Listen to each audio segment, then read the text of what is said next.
All right, ready for Exodus chapter 21, verses 7 through 17. If any man selleth his daughter into servantess, she shall not go out as handmaids were wont to go out. If she displeaseth in the yin of her lord, to whom she was by taken, he shall deliver her, so that he shall not have power to sell her to an alien people, if he forsaketh her. For so if he weddeth her to his son, he shall do to her by the custom of daughters, that if he taketh another woman to him, he shall purvey to the damsel weddings and clothes, and he shall not deny the price of chastity. If he doeth not these three, she shall go out freely without money. He that smiteth a man, and will slay, die by death. For so if a man set it not a spies, but God betook him into his hands, I shall ordain a place to thee, whither he oweth to flee. If any man slayeth his neighbor before casting, and by his spies draw thou him away from mine altar, that he die.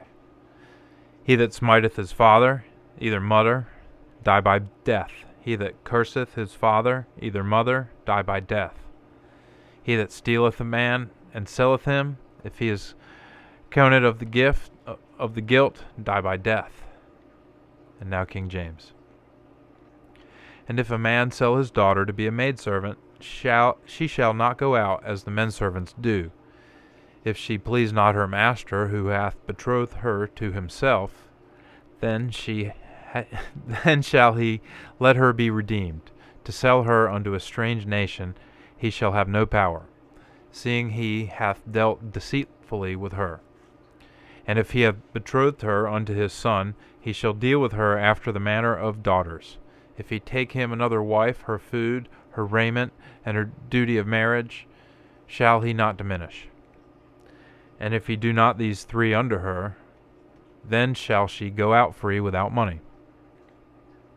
He that smiteth a man so that he die shall be surely put to death.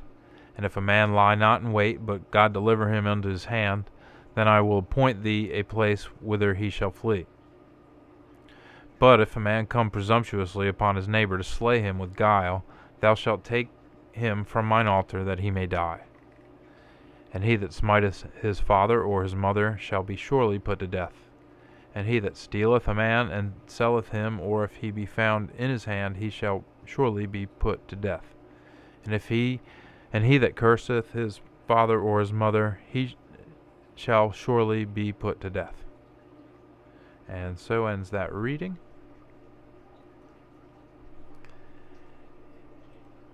And here's a little more from Revealing God's Treasure before we end this video.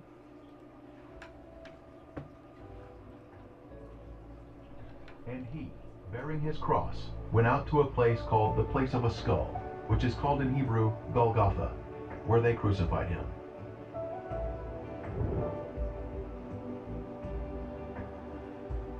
Making our way through the garden, we come to an observation deck overlooking the place of the skull.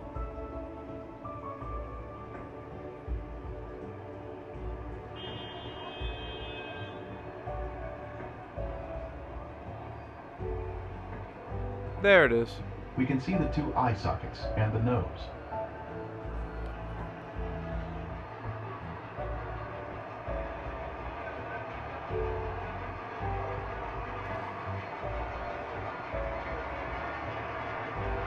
Somewhere along the base of that hill. A side profile of the skull clearly shows us a definite nose bridge.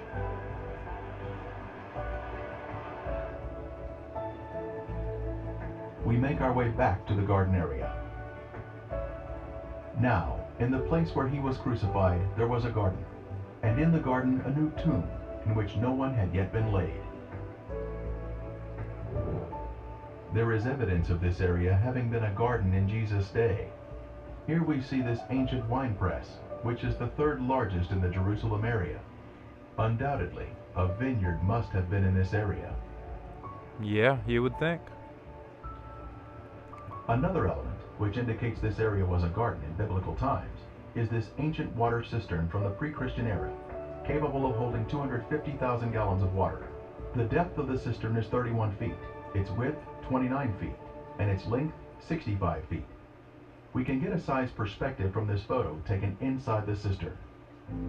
That's impressive.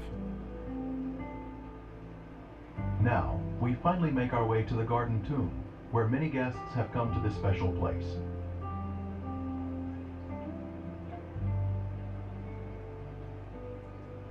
That's it. The tomb was discovered in 1867, then researched extensively in 1883 by General Charles Gordon, who associated it with the place of the skull and the area of Jesus' crucifixion. Yep, there you go.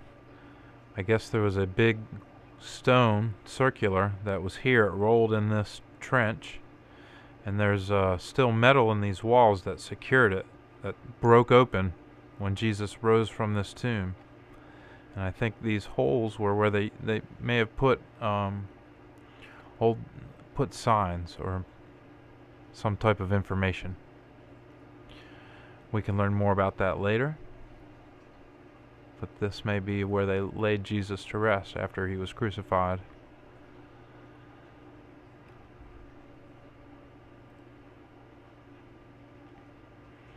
Next time we'll read more from chapter 21.